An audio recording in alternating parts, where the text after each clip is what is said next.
Typically, it's challenging. So for folks on the call, if our sound is not great, please let us know. And the third, which I think is really important, Susan raises a new question. And to Scott's original point, we have a limited time frame to replicate an already very complex analysis. But I think that what's exciting, especially for the research and evaluation arm of the DAPA unit, is that we're raising lots of great questions that we can use all of 2025 to explore and even include in the next iterations of the report. So I don't want us to be let us like we can't run away with the circus.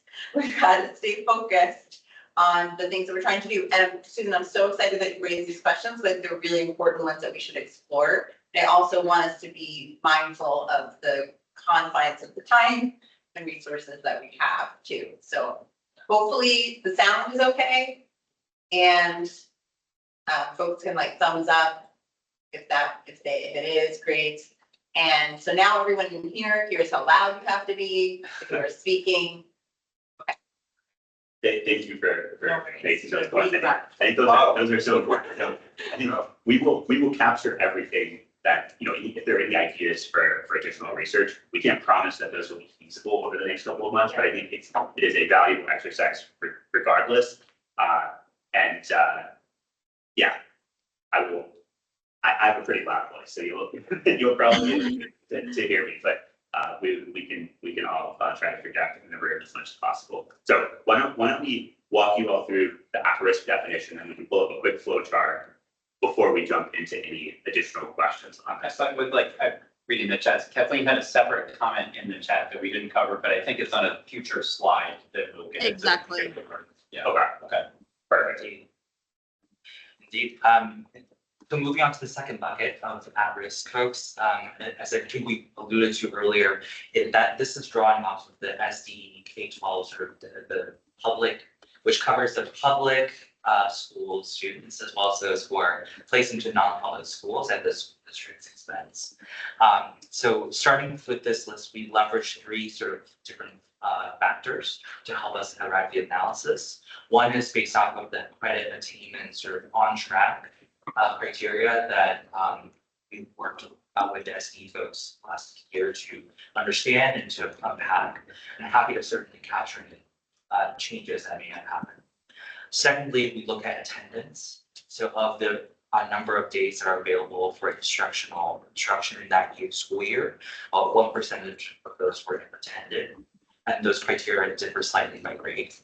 And lastly, it's the number of in-out school expulsion, suspensions or expulsions, as is available in the discipline data for next week. Based off of this, we kind of we bucket folks into two categories of further. Sort of subsegment one is folks who are off track based on credit attainment. And a subset of those folks are those who are severely off track. So those who have both a credit attainment sort of off track, as well as having one or more attendance or behavioral plans as defined. And then the at-risk due to other reasons subsegment are those who have sufficient credit attainment, but for whom we've seen one or more attendance or behavioral plans. Just to kind of put this all together in a somewhat visual way, if we think about the folks who start, if we think about the folks who start as sort of all the 14 to 26-year-olds in Connecticut, as estimated through the ACS data, this flow chart tries to summarize a little bit of how they end up into one of the various buckets that we discussed. And maybe we could pause here for questions. And on the next page, we highlight some of the trickier kind of methodological issues that we're grappling with, including exactly what you had mentioned, Patrick. But want to make sure folks feel comfortable with conceptually how would we define these populations before we move on to that. See, I think there may be questions from Brianna. yes. Hi. So one thing I've been thinking a little bit about is this credit attainment and on track. And I think I was a little unclear in the report about if a student repeats a grade, so maybe it's their second time being labeled as in ninth grade, are they automatically off track? Are they off track forever? Are they, you know, does it restart? And you don't need to have an answer for this now, but just kind of clarity so that we understand what's happening with those kids who repeat a grade and maybe are on track for the grade, but it's the second time they're doing the grade. That's interesting. Deepak, maybe you and I can sort of capture this as an item to dig into a little bit further, unless you have a quick answer. Yeah, sure. Maybe we can come back on that.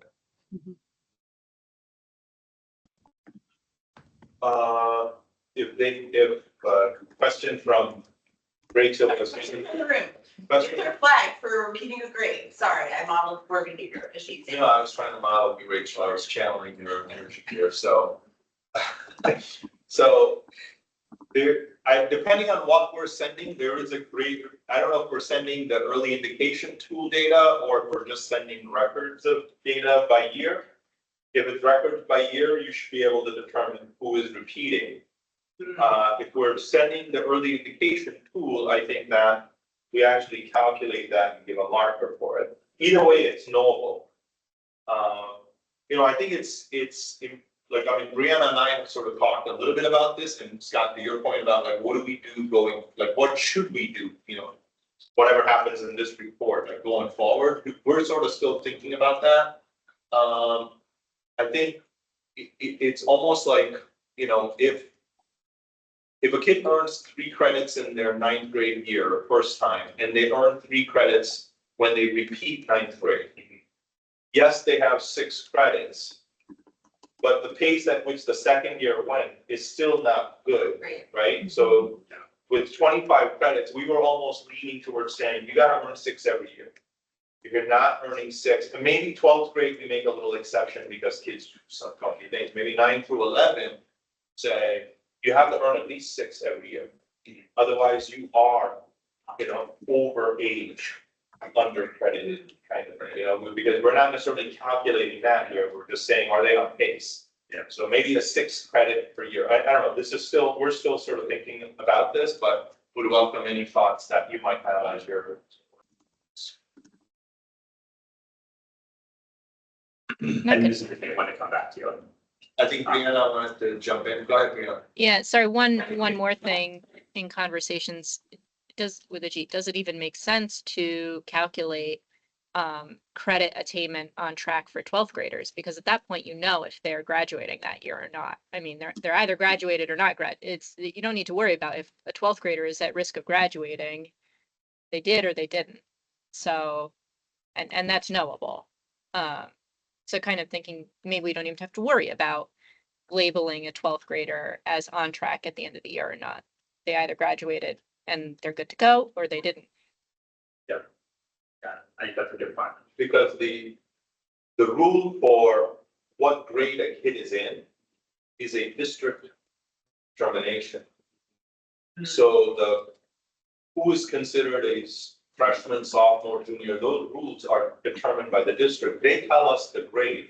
Doesn't mean the kid has X number of credits. One school's rule might be you have to have 6 credits at least. Another one might be you have to have 13 credits to go from sophomore to junior. Right? You know, another one might be 12. It depends. So we're never going to know that. So I think we're just going to have to establish some sort of parameter and check for pace. And that's why we were sort of thinking 6 or 9 to 11. It looks like she has a question. And Leanne, I don't know if you can click on that X where it says recording and transcription so you can see the Oh, other. yeah, sure. Sorry about that. Try that. Kathleen, did you want to jump in? Yeah. How do kids in Catholic or private schools flow through this document? That's one of the questions on the Jake's page. Maybe this is actually a good transition point to the next page. So this highlights, I realize for the folks in the room, this is probably a little bit hard to read, but this highlights many of the the questions that have come up so far, and the very first one is exactly that question. So how do we account for private high schools? And the answer is last year we excluded them. We did, right? Because we don't have data on that population. That said, in future years, if data systems for non-public high schools are available, you could very reasonably do the same analysis with that population. So you took them out of the initial population? The initial census population that you were trying to, Yes. Yes, that's correct. So, Kathleen, for any students who are currently enrolled, high school students who are currently enrolled in all non-public schools who are not in those schools as paid for by the school district, they would not show up in the SD data set that we had last year. So as a result of that, they would be counted as on track by default. Yeah, Right. correct. on track by default. Exactly. Exactly. But in the But census whether data, they would show up in the census data for the disconnected counts, but obviously that's based on all young people in Connecticut. In terms of understanding how many students are at risk, we could only look at public school students because that was right. the data limitation. And I right, think that private schools is a good question. I think homeschooling is another area that was a real limitation in the analysis that we were able to do because we didn't have data Right. on that question either. but I wanted to understand where those kids ended up. And what I'm hearing is those kids were assumed to be on track. Is that correct? Correct. Okay, great. Thanks. So to very quickly run through a couple of the others, and then I think we can pause on two of these that are maybe the biggest questions at the moment. So military service was one question that came up. We have the disconnected count excludes military enlisted, just to be very clear about that. That said, for some of the analysis that is relying on P20 win data, we were not able to exclude the military population. So where you're doing kind of longitudinal analysis or some of the crosstown analysis. So wanted to note that. I think that is just a limitation of the data, but we wanted to be very transparent about that. And then there's these two kind of separate but related topics around voluntary disconnection and post-secondary. So not employed post-secondary graduates. So for voluntary disconnection, what I would emphasize here is that as we've done this analysis, we have not looked at intent. So I think it's worth acknowledging that there may be folks that made a choice to be disconnected. So either to be a caretaker, a full-time caregiver, or that may have taken a gap year, for example. Those are not broken out. Those were not broken out in the 2023 analysis. If you guys see the question. Yeah, can we just spend 2 seconds on that? The only marker that, again, we actually Brianna tried to recreate the numbers, and she figured it out in terms of how this guys use the ACS. And it seemed like one of the markers is whether someone is in the labor force. And I don't know how reliable of a marker that is, or if that also represents frustrated giving up, so discouraged, if you will. So disengaged, disconnected, and then discouraged, if you will. So I didn't know if, like, in the 12,000 non-high school diploma unemployed number, the severely disconnected, 10,000 of them roughly are not in labor force. So I get a little hesitant to exclude them because I wonder if they are discouraged and have given up. I don't know, but that exists. And then when you look at the moderately disconnected, the 44,000 number or whatever that middle number is, there's a bunch of the folks not in the labor force there as well. So are there better proxies for not in the labor force that we can use to get at that voluntary disconnection? Yeah. Let's go to the Maybe slide. that's a question. Yeah, why don't we flip to the next slide? And I think I would also open that question up to the group, because that's exactly the problem that we're trying to think through is what are potential flags for voluntary disconnection. So one way that we've thought about this issue is filtering on not in labor force and household has one or more children under the age of 17 and has not looked for work in the last 4 weeks. And so that gets you the numbers that are shown here. I think the population within this that is probably most of least concern potentially would be the 0.5, the 500 that have a post-secondary degree, but are not employed and full-time, potentially full-time caregivers voluntarily. But beyond that, we've tried to estimate gap years, which we think is most likely a relatively small figure, based on broader trends. So we think that's 500 or less as well. Beyond that, we have not been able to find a good marker for voluntary disconnection. And so definitely welcome ideas if others have them on how to get at that. But I think it's also an important conversation to, say how much do we want to try and get at intent in this versus, treating this as a factual point in time count.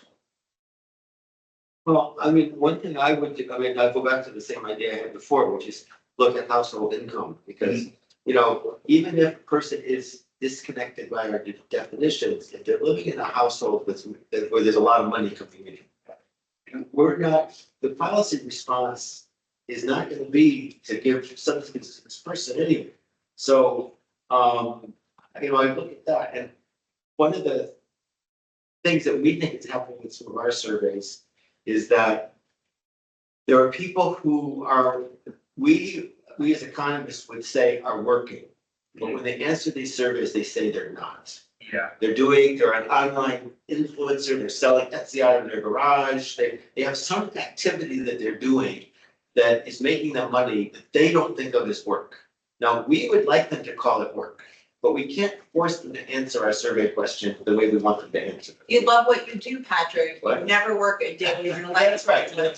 So, and some of it is, there's even these, I get these, I'm sure we all get these spam emails, make $1,000 out of your home every day without working. Well, if somebody, I saw some of those scams, obviously, but, there are these activities that are earning money, that the person answering the survey to the American Community Survey are answering that they're not working. Yeah. And I would argue that's the wrong answer, but it's in the data. Yeah. And I think some of these folks I think you're right, the gap year is probably a small group. Although not, we're doing a snapshot of time, there's a certain number of people that are taking a gap year at any particular moment. And then there are other people who are doing something, and they are connected, but they're not connected to a traditional job. Yeah. And we would love that. I think the questions are worded in a way that they should answer yes, because we're basically say, have you done anything in the last month to earn some money? But they still want to say, no, I'm not employed. Yeah. Because they're doing their thing on Instagram or whatever. And I don't know, I don't know how big a number that is. That's part of the problem. No, this is okay. So that is exactly that was the thought process that we were having internally as well with Rachel and the team. So if we go to the next page, we've taken an attempt to break this out a little bit. So I think I'm also right there. right. So what we looked at was, I think that the population where the trend that you're describing, Patrick, is probably most applicable is post-secondary graduates who are showing up as not employed. And so we broke that down based on a couple of factors. So that's that middle column. You see that there's a significant portion of that 8,000 that is either unemployed, meaning they're looking for work, or they were actively looking within the past 4 weeks. And then the population that I think may capture some of the folks that you're referring to is that 2.8 thousand. And so within that 2.8 thousand, these are people that are not in the labor force, have not been looking for the past 4 weeks. Within that segment, you can see how that breaks down by household income. And I think it's important to think of this as household income, because you could be a stay-at-home spouse. You could also be, doing some non-traditional work, which is what you were alluding to. So there is a segment of that, maybe the 75K and up, 75K to 150 and then 150K up, that I think could fall into that category, right? And so there is a reasonable conversation to be had about how we approach that subsegment in particular. I think below 75K or especially below 35K, yeah, I think that's less likely to be what's happening. But we welcome additional thoughts here, and the extent to which that kind of resonates with what you were saying, Patrick.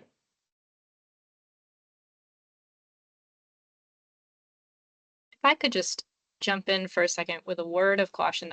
I really love this conversation, and the ACS data are so rich, and you can do this level of digging. The ACS data are a survey, and the population estimates are, essentially scaled up. This group that's 1,000, any of those groups that's so small, that could be based on 1 or 2 survey answers.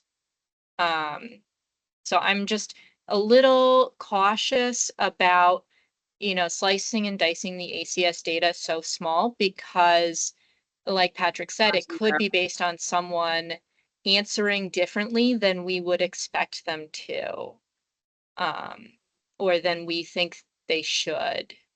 So I just want to throw that out there. They luckily, like with the ACS data, you can get standard errors on those estimates. So you can kind of see how kind of wiggly those figures could be.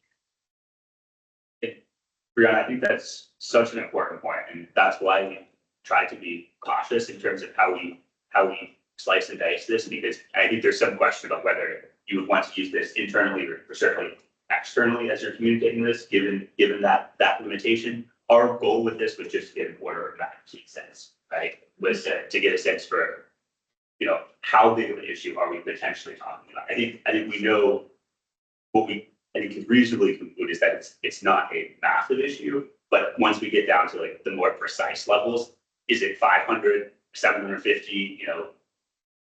I would be very hesitant to speak to that with like any high degree of confidence, to be honest. And where Leon just flipped is, there is this choice of, do we, as we think about the total count, do we use the 1 year or the 5 year?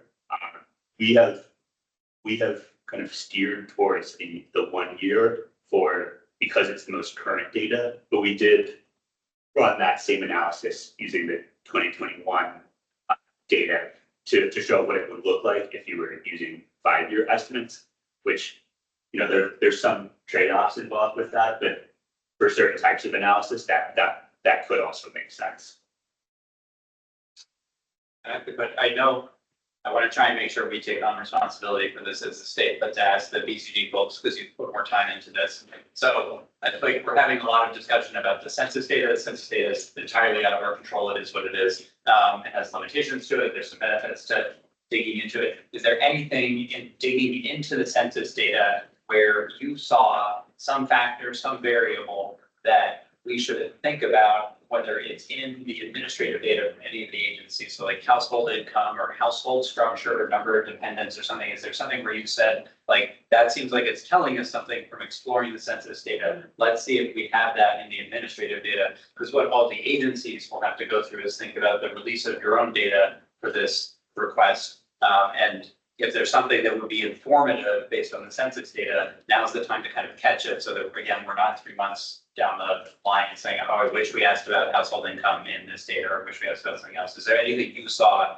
where it's like, let's catch this in the administrative data? Because again, census data is, it is what it is.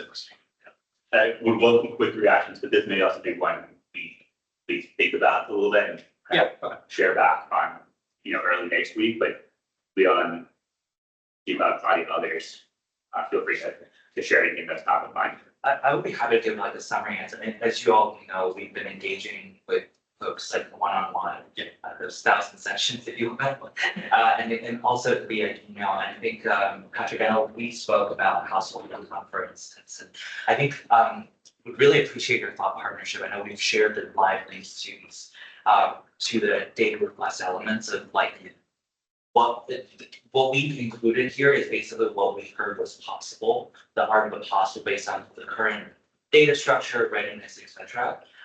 But would appreciate, any suggestions from you all in terms of where we might get after some of these factors we talked about. For instance, I know that our within the sort of the longitudinal analysis, right, that we talked about, looking at a cohort, we're only able to, we're leveraging the P20 data to do this. And as part of that, we haven't seen a sort of a complete total sort of income, right? We're leveraging the unemployment insurance information for this. And so would really appreciate your thought partnership in terms of where else we might get after some of this within the sort of P20 framework. And Scott, I think I heard in your question, and we can commit to doing this. So as we think about future years, there are going to be two sets of things. One are additional analyses that we might like to put on the agenda and kind of prioritize triage at the end of this for future years. I think the other question is, are there additional data variables that would help us to get a better level of precision in the analysis in future years? And we can put some more thought into that as well. And it might be, I don't think there are additional data variables that exist today, unless people are going to pleasantly surprise us on this call that could help us here. But I do think there's probably an ongoing conversation that you all can have in the years ahead about whether there's an ROI on capturing additional data in Connecticut that would help to add precision to what we're currently relying on in terms of the census data.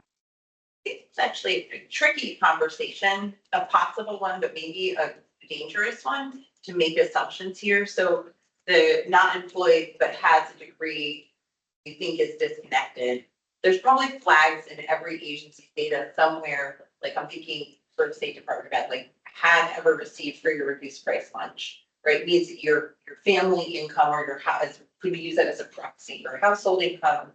Do we want to say had ever received free or reduced price lunch as some flag of family income? I don't know. I don't know if we want to do that. Or like, is it a family that's receiving TANF benefits?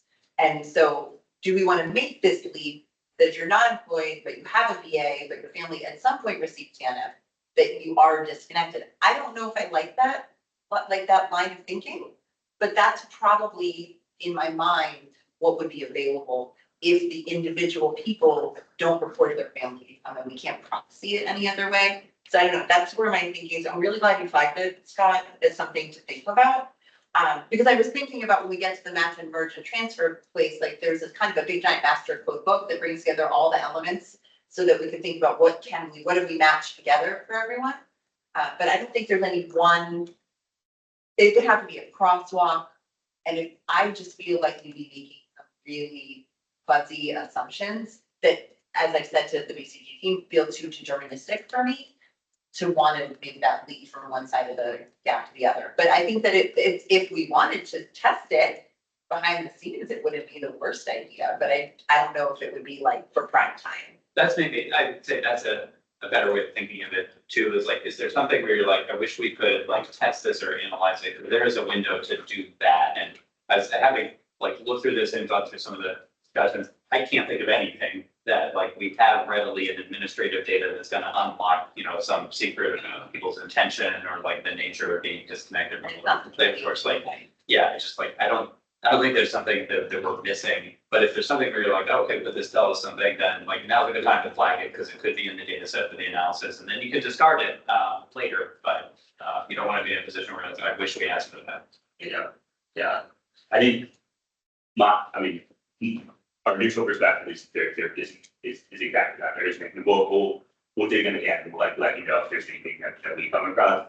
But then I think there's also kind of second part to your question, Scott, which is like, are there things in future years that could be collected via administrative data systems that could be valuable in this exercise, especially as we're going, there's less time sensitivity to that, right? But as we're going through this exercise, that's certainly something that we can think on and develop a bit of a perspective on as well. Okay, I realize we've been talking in the room a bit. Were there any other questions from the folks on the line or comments in the comment chat. So we're not making any determinations at this point on how we're gonna handle the census data again, right? Doesn't seem like we've decided. I don't think we need to find it. Yeah, so we're still continuing with the same method for, Yeah, so for this year, what we would propose is that we stay with the same method. But I think what we can do is add visibility where it's possible to add visibility to some of these stuff. I think that would be hugely helpful because obviously there is now a 119K commission. Yeah. Right? I think had we had this conversation before the first report came out, I think there may not have been a 119K. Maybe we want 11K. Or something else altogether. Yeah. You know, Yeah. it's, or a 75K or whatever, because I mean, I can tell you, like, I got, we use these risk factors, right? The three in education, 75 to 80% of those students graduate high school. So partly, I think the question is like, I'm also interested in knowing what happens to those students when they go out and pursue these pathways. So I don't know. So yeah, okay, so it's helpful, at least adding some color to this when this new thing comes out will be good because we can educate people as to who's in this number, whatever the new number is. Yeah. And to the extent too, Ajit, that we want to be sure, I'm not saying this didn't happen in the original report, but what the number can and can't do, the limits of administrative data, like there's a lot of things that as the state, we have to say, I think, about the way we're using the data. Because we agreed before we even began this phase that we really want to make sure that like, no one discredits anyone here. That's not the goal. The goal is to continue to study something and to call attention and policy solutions to a population that needs support. So I think like we just want to make sure that if we make any big changes in the future, that it doesn't look like, oh, we must have done something in the last year.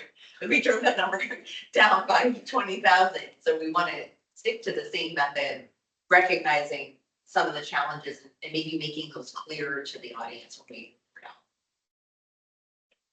Yeah, and I think Rachel, I've so appreciated you helping to kind of manage the scope of what we take on, because obviously there are any number of things that we'd love to do. I'd say personally, or I guess from a BCG team perspective, top priority for us is doing the disaggregation for some of these blurrier segments as much as we possibly can, just to improve visibility about how they break down and some of the limitations of what we know about the population.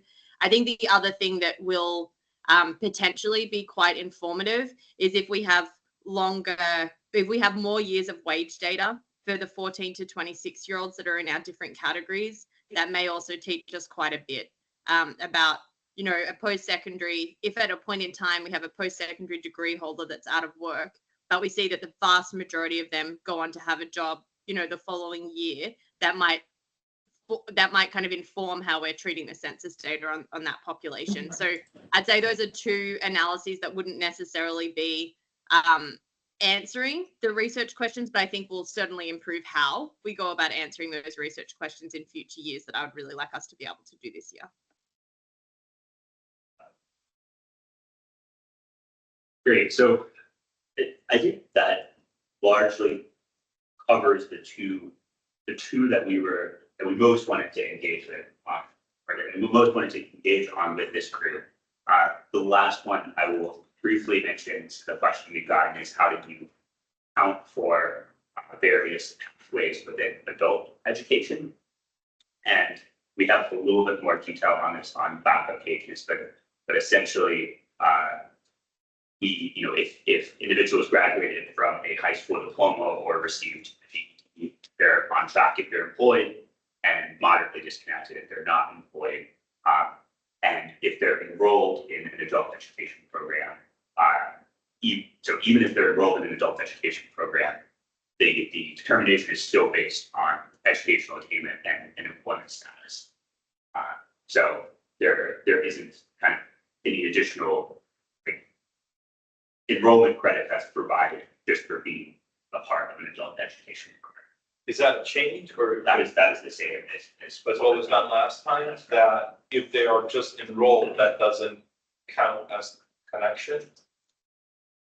That's correct, and we can show, so maybe we can actually flip to this page, because we've broken down exactly what this looks like amongst us. So we need to explain this conversation, that wasn't necessary. That's right, just being enrolled. I mean, it's a good thing, but Right. But it could be plenty of people don't finish. Yeah. Those programs, and so the fact that they are disconnected from K-12 school. But they might be engaged in adult education, in and of itself doesn't mean they're connected. Because Sabrina explained that. No. Yeah, you know, I'm not even gonna explain. Yeah, I mean, For others in the room, there's it comes out of the adult education world. But just enrolled, when you disconnect from school or graduation, if you're enrolled in it, you have to be enrolled in something. And so adult education is often a pit stop for some folks, but it's a very brief one. And so that was the conversation we had, was that pure enrollment isn't really, because it could be like point in time, it's an overestimation of point in time engagement.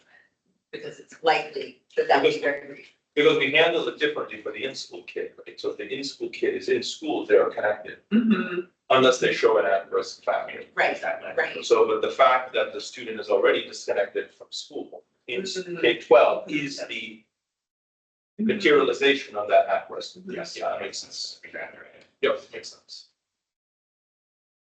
So we could change that also if you felt like, okay, this should be done differently, we should categorize it differently, we change the flow chart. I think we just, I mean, it's good to understand where we are today. Sabrina, Brianna, do you want to jump in something? Well, it's just that the definition of disconnected comes from the ACS data. So if that survey respondent put that they attended school because they were going to adult education classes, they will not be labeled disconnected. But the ACS data doesn't talk to our adult education data. So when we're defining disconnected based on ACS data, we're not going to catch anything about adult ed. Does that make sense? Indeed, it does, yeah. I think maybe the more accurate way to say it is that at-risk folks were unable to capture adult ed sort of at risk, or unable to apply the same criteria because we don't have all the same structure or data, right, about folks who are in adult ed sort of high school diploma programs, which I know is just one of the many pathways, right? Because clearly it's not just credit, it's human, like there's many things in the application. But I think the point is like just being in adult education is a risk because it's the last gap. You know, I think that's kind of a, Yeah. Yeah. So are you saying they should be counted? so they are being, if they're just enrolled, they're still counted as disconnected, right? Unless they're employed. Excuse me. Did somebody order food here? You did. Yeah. That's not good. You sure? It's not gonna be food. Adult ed enrollment is not going to change someone's status as connected or disconnected unless that person on their ACS form reported that they were attending school. So does that make sense? Yeah. It does, yeah. So adult by ed has definition- almost has nothing to do with connection or disconnection. So does adult ed by definition is what? Disconnected? Yeah, that's what. Is nothing. No, it's. Right. I guess it depends on how someone responds to ACS. right? It's, So you're not matching adult ed records to ACS, right? So if a 18-year-old is in adult ed, how are they counted? That they haven't graduated, And but on risk. they're counted as actors. So I think just to reinforce this, I think what works, I think that where the adult ed data, where we can look at sort of the outcomes after being enrolled in adult ed or graduate adult ed is in the longitudinal analysis of like, have they ever completed a credential from adult education? Like the way people answer ACS, right? Like, I don't think there's a specific, to my knowledge, there's not a specific like choice, you can say, of having an adult education program. So I think it would just be based off of the count. So for the total purposes of the total count, I think we should probably correct it to say it's based off of how they responded to the ACS survey. Thanks. Is that, I think there is some nuance here, and this is a good conversation to have, actually. Because what we're saying is that if you're in adult ed, and this I think is Brianna's point, if you're in adult ed and you say that you're attending school in the ACS, which is how it shows up in the ACS data, that is how we're counting, we're counting you as. So you're still captured, yeah, you're still captured. Just so you're not using the adult ed data. You're using ACS data. Yes. Okay. So I think what I'm hearing from you, Brianna, I haven't fully thought through this, but there is a world in which we would assume that people in adult ed would say in the census data that they're studying. And if we think they are, in fact, people that we are worried about or that we think belong in one of our categories, we might need to use the data that we have on how many people are in adult ed to adjust the numbers. Is that a hypothesis? Or at least provide visibility into those numbers, given that this is the population that is a specific interest. Yeah. And of course, we don't know how people answer the survey, but my guess would be that you'd say you're in school, right? Yeah, I mean, it may depend on the type of adult ed program as well, I think. I can imagine. Could we take a couple of minutes and talk, I know on the flow chart that was displayed, I think one of the first decisions was incarcerated at the end of 2022, yes, and then we end up severely disconnected. Do we have an operational definition for how we plan to identify incarceration at the end of 22? And I ask because, you know, in reviewing the data that we shared separately last year, but we'll share kind of again this year, I don't want to speak for Department of Correction and give them the opportunity here, but I know that for the small portion of the juvenile population who either would be detained or otherwise, you know, in a residential setting, you know, with judicial, that we wouldn't share. I don't think that we're sharing the right variables to be able to answer that question if we're looking for a point in time incarceration. So I just wonder if we could cover that. So I'll start just to say like what we did last year and then just to make it sure. I think, so first of all, like for the incarcerations, it's in that bucket of not in the labor force. So that's kind of how we get at the total count. And then for the second portion about sort of what we do this year, I think certainly we'd be happy to take your feedback here on how do we get at this, because I think it'd be really interesting to factor that into the longitudinal analysis where we're mostly leveraging data. Hi, this is Mary. I'm just calling, I'm from DOC, and the way that we did it last year, which was not included in the analysis, was they were incarcerated on January 1st, 2014, or they released between the ages of 18 to 26, between 14 and the end of 22. So I can alter the analysis to include anybody who was aged 14 to 26 at the end of 23 as well. So you're going to get the 2014s, anybody releasing in the age group in that 12-year or 10-year span, along with anyone still incarcerated at the end of 23, if that helps at all.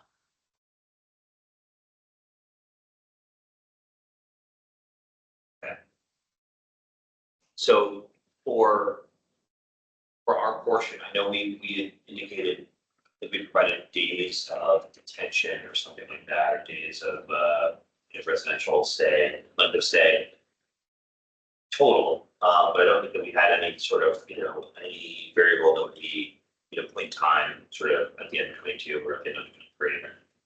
Whatever we need to provide this around, we just want to make sure we get that into the agreement. Right. I think this, maybe this is one we can get back to you on. Great. But also in the same vein of sort of like us thinking actively, how do you want this? So in the flow chart, the path is to severely disconnected through incarceration. Like that's it. So what would, from the CSSD or the DOC perspective, like what bucket should someone end in for the different types of interventions that you have? And making sure that we're, redoing the flow chart. So I don't, like, people are detained, in detention temporarily, or they're incarcerated for multiple years. You'd be like, well, somebody's in detention for a week, is that moderately or severely disconnected? Like, so you design this differently if you had to sort of do it from scratch? That's a great question. Yeah, I know that we work hard to reintegrate these kids with the school districts that they come from, provided they were engaged in school at the time, and they do have to go to school while they're at it. And they do receive education while they're in those settings. I think if a youth comes to us and is already disengaged, not enrolled in school at that point, then that would probably be a pretty direct path to severe disconnection. I would say that if youth are engaged in the process, have a short length of stay, and are able to get discharged back at home and not to do something like that, that moderate may make sense to the extent that we can get them in. But I'm going to guess that there are going to be other factors that would weigh in that might push them towards severe disconnection.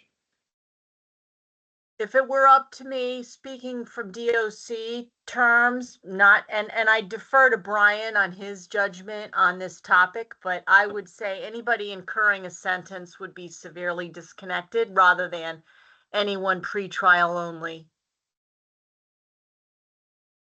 But there's probably something to be said for pretrial activity that might land you in this like moderately disconnected area. And maybe that has more to do, I don't know what kind of analytics from Brian on like how many detainments, some of like once or multiple. If I don't know where the supportive programming or like residential programming fits into that pathway, because I'm just not an expert, but it's something to think about. We can talk through it offline.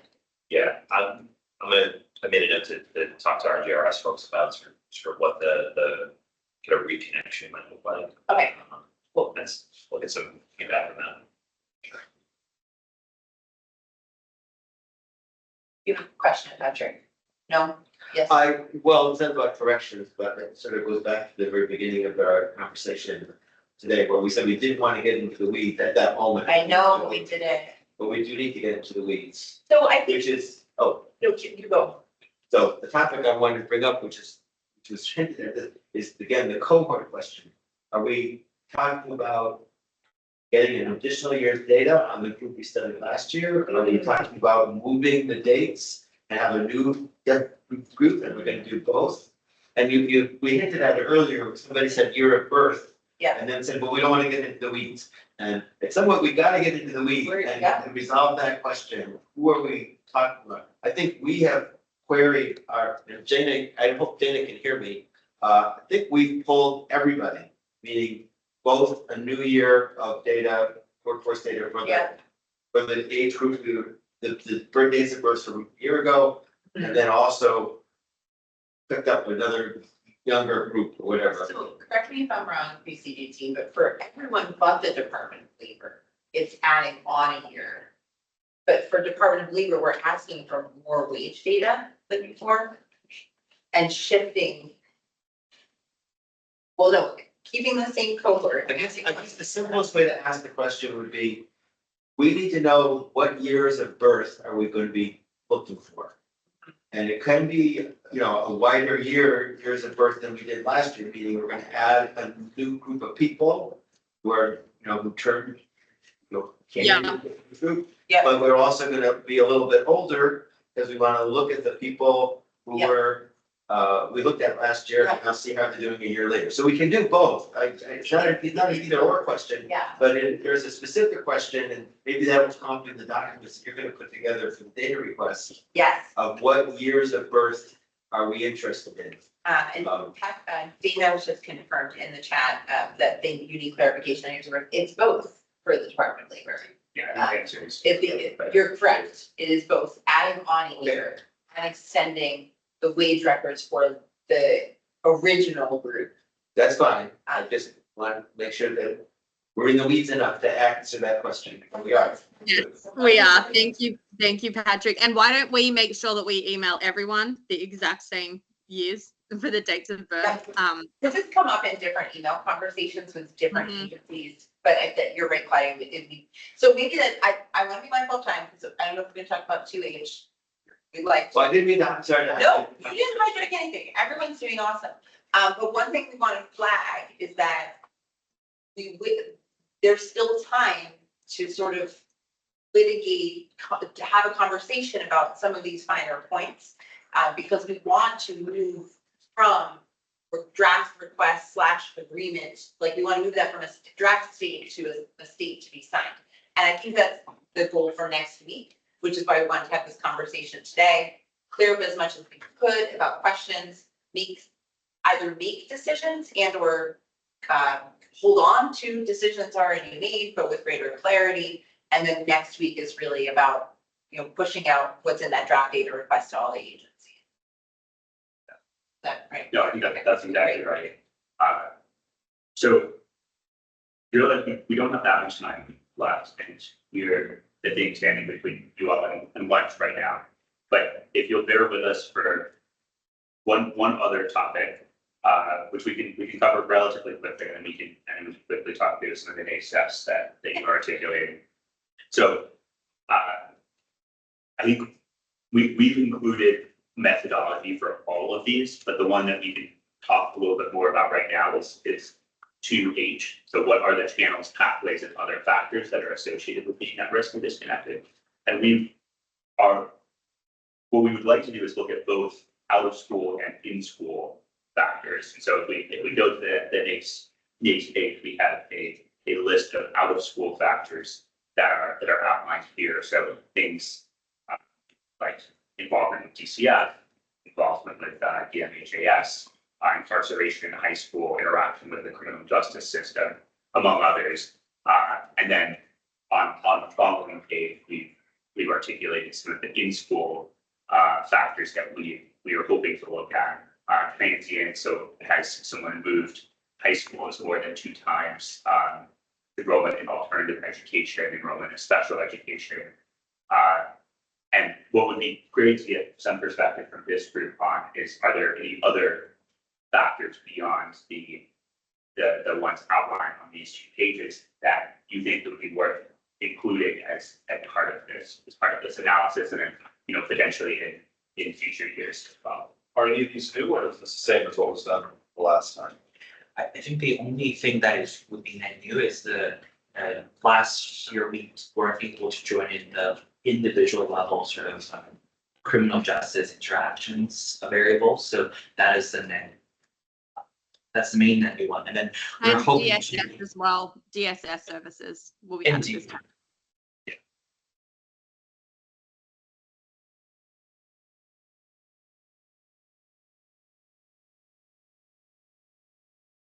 I have a quick thought about some of these variables. If you go to the next slide, things like ever enrolled in special ed, ever enrolled in alternative ed, those are things that I could calculate on the SDE side and provide as a flag. Or what we did last time and what I've prepared is I just send it along and BCG calculates it, and in their like handoff book, it, says how to calculate it, it's in the code. But if there was any interest in having those data pre-prepared on my side, that is something we could be open to, just as we're preparing the data request. That we have a strong perspective on that, because we'll be using a similar code base as last year. So I don't think it would be any extra work for us to do the calculation. Maybe we can. let's maybe align offline. Yeah, we can. Maybe we can maybe defer. in case we look at the raw data, but also like sort of like try. So we want to probably have the individual records so we can check see if it sort of ties back with what we did last year. But let's take this one offline, Yep. just to align on where we want to be. I don't know if someone has a hand raised, step up. Two that have come up in general discussions, and I don't know if they fit into the pathways, but I know that they're blind spots for the state. As far as I know, we don't get data on either of these. One is the youth service bureaus and juvenile review boards that have no sort of individual reporting to the state, to my knowledge. But we know that, they reach lots of people, but there's no state reporting on it. And then the other is the private occupational schools that we license, but also do not report any individual data to the state. I think it would be captured in some of the ACS and census data because people would identify being an educational setting, but we do not get data on that. And again, they reach thousands of individuals for a variety of reasons. But those are two, I think we have blind spots. I don't think there's anything we do about it. I don't know where they fit into this. But I just wanted, those have come up as areas that there's a sort of systematic set of institutions that serve some portion of this population via no information about it. Or little to none. I know there's aggregate reporting for the youth service bureaus to DCF, but I don't think we get individual level data for the state unless someone else in this room or phone call does. No. This is helpful. Okay, in the last 2 minutes, why don't we quickly touch base on some of, and I see a thumbs up from the call on some of the next steps. We've made a lot of good momentum here. There's still work to be done. Rachel, maybe you can kind of tee up the biggest pieces. Well, so right now, I know we've had lots of independent conversations with different agencies around the needs related to the data sharing agreement. Scott's been working through a lot of those to make sure language is reflected in the data sharing agreement that meets your legal muster, or clarifies any issues or stumbling blocks, especially for agencies that are, this is like one of your first agency agreements. I know the BCG team has been in touch with some agencies like Demas. Michael had to drop from the call. So to talk a little bit about some of the prerequisites for participating in a data sharing agreement, so we'll follow up independent of this conversation. And the data request elements are the things that were shared in all of the agencies. So you had a preview of the elements that we're requesting, and for the large part, they're not really different from last year. And many folks have reported they have code or they have their process saved. And so the next step is to share the draft data request and the draft data sharing agreement with folks. If you haven't seen it already, so you could share that with your legal team.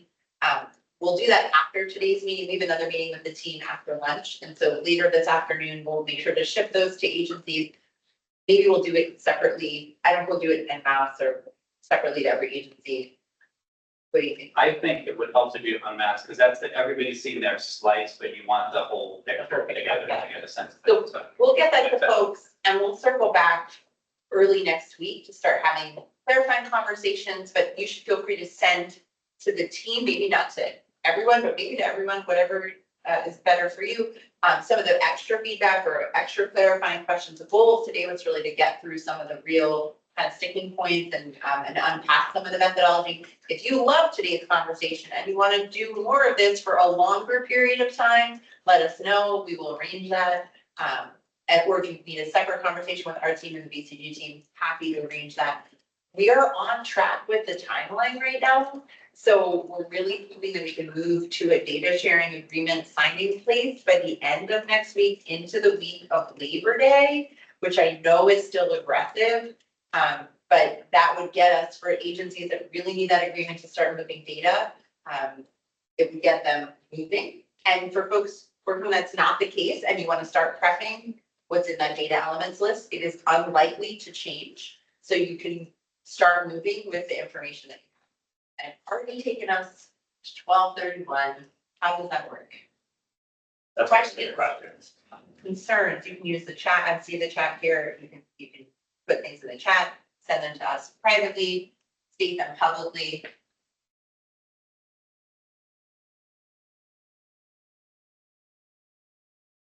Seeing none.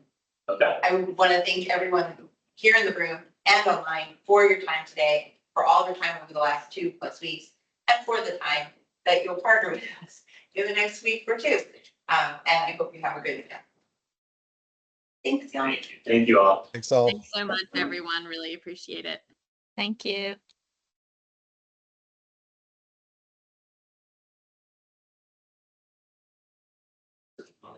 We have You're up, Lonnie. You go.